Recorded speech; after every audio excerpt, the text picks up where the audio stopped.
आज का टॉपिक है एपीआई गेटवे। तो आपने देखा होगा कि जब भी अपन सिस्टम डिज़ाइन की बात करते हैं तो जो सबसे पहला ब्लॉक रहता है सिस्टम डिज़ाइन में, जब क्लाइंट रिक्वेस्ट भेजता है सर्विसेज के लिए, तो वो रहता है अपना एपीआई गेटवे। तो आज की वीडियो में अपन ये समझने का ट्राई करेंगे कि एपीआई गेटवे का रोल क्या है एंड उस ब्लॉक के थ्रू जब अपन रिक्वेस्ट भेजते हैं तो वो कैसे जाती है, क्या होता है बिहाइंड द सीन्स। ठीक है, सबसे पहले अपन एक एनालॉजी समझने का ट्राई करते हैं। मान लो आप एक होटल में जा रहे हो, तो आप सबसे पहले ना किसी शेफ़ के पास जाते हो, ना किसी वेटर के पास जाते हो, राइट। आप डायरेक्टली जाते हो सबसे पहले फ्रंट डेस्क पे। एंड फ्रंट डेस्क आपको हैंडल करता है सारी चीज़ें, जो भी आप होटल में जो भी कम्युनिकेट करने आते हो, दैट इज़ सब कुछ फ्रंट डेस्क के थ्रू होता है, राइट। सो यहाँ पे फ्रंट डेस्क का काम जो है सिस्टम डिज़ाइन में, वो एपीआई गेटवे करता है। तो अपन थोड़ा सा पहले चलते हैं कि जब अपन मोनोलिथिक आर्किटेक्चर यूज़ करते थे, राइट। तो मोनोलिथिक आर्किटेक्चर में एक ही कोड बेस होता था। सारा कोड अपना, सारी सर्विसेज का कोड, मान लो अगर आप कोई फूड डिलीवरी सर्विस यूज़ कर रहे हो तो user authentication, payment and analytics, order service, सब एक ही में होता था मोनोलिथिक आर्किटेक्चर में। बट अब अपन माइक्रो सर्विसेज यूज़ करते हैं, माइक्रो सर्विसेज आर्किटेक्चर। उसमें अलग, हर एक सर्विस का अपना एक अलग कोड बेस होता है, राइट। अगर मैं यूज़र सर्विस यूज़ कर रहा हूँ ऑथेंटिकेशन वगैरह के लिए, तो भाई उसका एक अलग माइक्रो सर्विस होगा। पेमेंट सर्विस के लिए अलग सर्विस होगा। तो अपन हम माइक्रो सर्विसेज आर्किटेक्चर यूज़ करते हैं, राइट। तो माइक्रो सर्विसेज आर्किटेक्चर अगर अपन यूज़ करते हैं, तो मान लो अगर आप मोबाइल ऐप से डायरेक्टली हर एक सर्विस को कॉल करने जाओगे तो क्या होगा? Total chaos, right. हर एक सिस्टम को अलग अलग कॉल करना तो पॉसिबल ही नहीं हो पाएगा अपने लिए। तो यहाँ पे आता है अपना एपीआई गेटवे। एपीआई गेटवे क्या करता है? एक काइंड ऑफ एक सिंगल एंट्री पॉइंट है टू डिफरेंट माइक्रो सर्विसेज। तो मान लो आप नेटफ्लिक्स चला रहे हो, ठीक है। नेटफ्लिक्स पे अपन कुछ सर्च कर रहे हैं, तो वो कौन हैंडल करेगा? वो अपना सर्च माइक्रो सर्विस हैंडल करेगा। तो एपीआई गेटवे क्या करता है, बेस्ड ऑन आप क्या इनपुट कर रहे हो ऑन योर मोबाइल, उस वो डिसाइड करता है कि कौन सी सर्विस पे उसको राउट करना है, राइट। अगर आप सर्च कर रहे हो तो वो सर्च सर्विस पे राउट करेगा। सो एपीआई गेटवे के अगर आप ये फ्लो चार्ट देख रहे होंगे तो यहाँ पे आपको दिख रहे होंगे फ्यू ब्लॉक्स, राइट। तो एपीआई सर्विस के ये बेसिकली जो ब्लॉक्स में मेंशन्ड है, ये बेसिकली काम करता है एपीआई गेटवे, ठीक है, before routing to a specific micro service. ठीक है, तो अपन one by one go through करेंगे कि भाई ये ब्लॉक्स क्या हैं एंड क्या यूज़ कर, मतलब किस काम में आ रहे हैं। ठीक है, सबसे पहला है अपना ऑथेंटिकेशन एंड ऑथराइजेशन। तो जब भी कोई यूज़र लॉगिन करता है तो एपीआई गेटवे के थ्रू रिक्वेस्ट जाती है, तो वो ये वैलिडेट करता है कि क्या ये वही यूज़र है, मतलब पासवर्ड वेरिफिकेशन, जेडब्ल्यूटी टोकन वगैरह आपने सुना होगा, राइट। तो वो ये वेरीफाई करता है कि क्या ये जो लॉग्ड इन यूज़र है ये सही यूज़र है, ठीक है। जो ये पासवर्ड डाल रहा है वो वही वाला यूज़र है ना जो लॉगिन करना चाह रहा है। एंड ऑथराइजेशन बेसिकली ये देखता है कि लॉगिन करने के बाद उसको क्या क्या एक्सेस हैं। मान लो आप नेटफ्लिक्स पे लॉगिन किया है आपने, तो आपको व्यू कंटेंट का एक्सेस है, मतलब आप कंटेंट कोई सा भी देख सकते हो, बट आपको एडमिन डैशबोर्ड का एक्सेस नहीं है, राइट। तो ऑथराइजेशन ये देखता है भाई कि जिस चीज़ का एक्सेस है वही चीज़ें वो लॉगिन करने के बाद एक्सेस कर पाए, ठीक है। सेकंड अपना होता है रेट लिमिटिंग। रेट लिमिटिंग में क्या होता है कि मान लो आप कोई से आपने लॉगिन किया हुआ है एंड एक पर्टिकुलर अमाउंट ऑफ रिक्वेस्ट ही आप भेज सकते हो माइक्रो सर्विसेज को at a duration of time. मान लो 1 मिनट के अंदर आप मान लो कुछ 10 रिक्वेस्ट ही भेज सकते हो। तो रेट लिमिटिंग मतलब रेट लिमिट करता है कि भाई 10 रिक्वेस्ट ही जा सकती है 1 मिनट में। तो ये प्रोटेक्ट करता है unwanted load on the micro service, ठीक है। थर्ड अपना होता है लोड बैलेंसिंग। तो लोड बैलेंसिंग क्या करता है? Distribute traffic evenly across the service instances.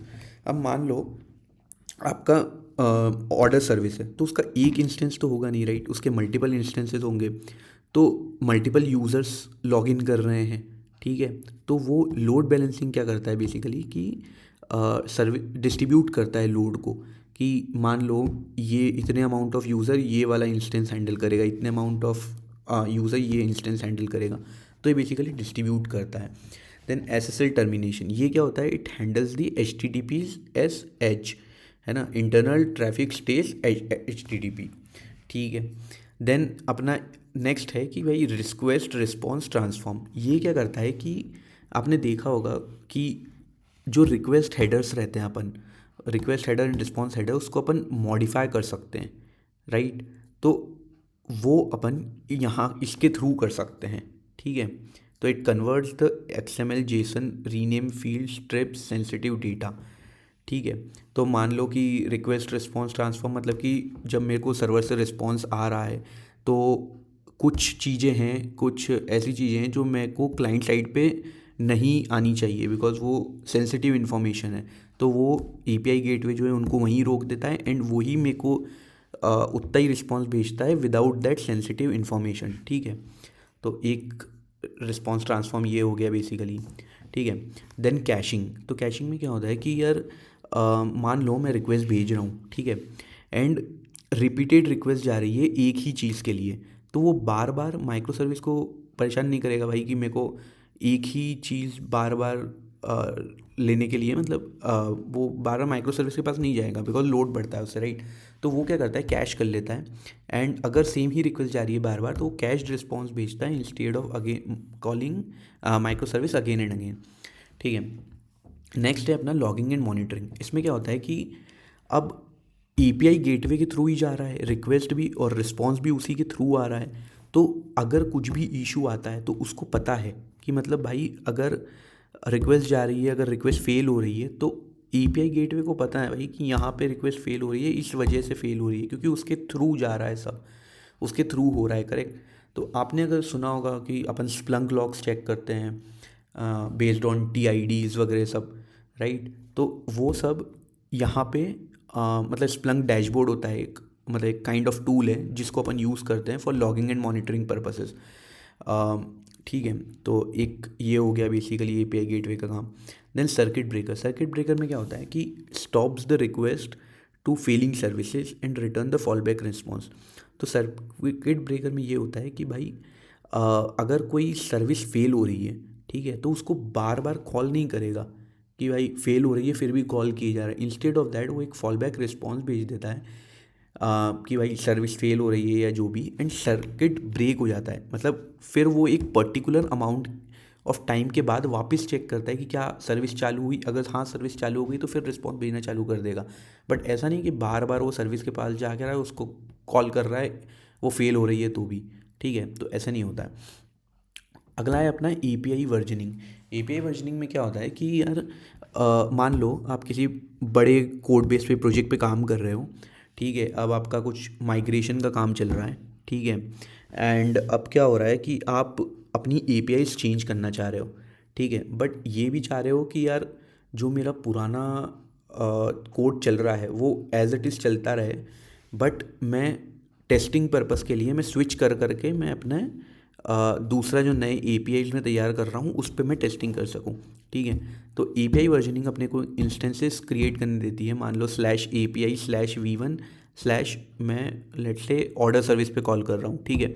तो v1/orders एंड v2/orders, ये एक अलग अलग वर्जन्स रहेंगे API के जो कि मतलब इंडिविजुअली हैंडल होंगे, ठीक है।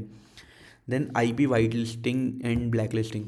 तो आपने देखा होगा कि मेजर कंपनीज जो रहती है या फिर आपने देखा होगा कि आप किसी कंपनी में काम करते होंगे तो कि आपके लैपटॉप्स पे एक्सेस नहीं रहता आपको सारी साइट्स वेबसाइट एक्सेस करने का, ठीक है।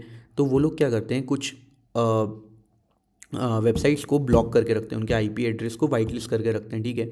तो जब भी रिक्वेस्ट जाती है API गेटवे के थ्रू, ठीक है, जब रिक्वेस्ट जाती है API गेटवे के थ्रू तो वो उन सर्विसेज को एक्सेस नहीं करने देता है जिनमें कि जिनको कि वाइट लिस्ट कर रखा है, जिन IP एड्रेसेस को, ठीक है। तो API गेटवे बेसिकली ये सारे फंक्शंस मतलब टास्क परफॉर्म करता है एंड देन अपना वो राउट करता है बेसिकली इंडिविजुअल माइक्रो सर्विस पे जो भी आप यूज़ करना चाह रहे हो। सो आई होप आपको एक बेसिक अंडरस्टैंडिंग मिली होगी कि API गेटवे आर्किटेक्चर क्या होता है। सो या that's it for today's video. Thank you.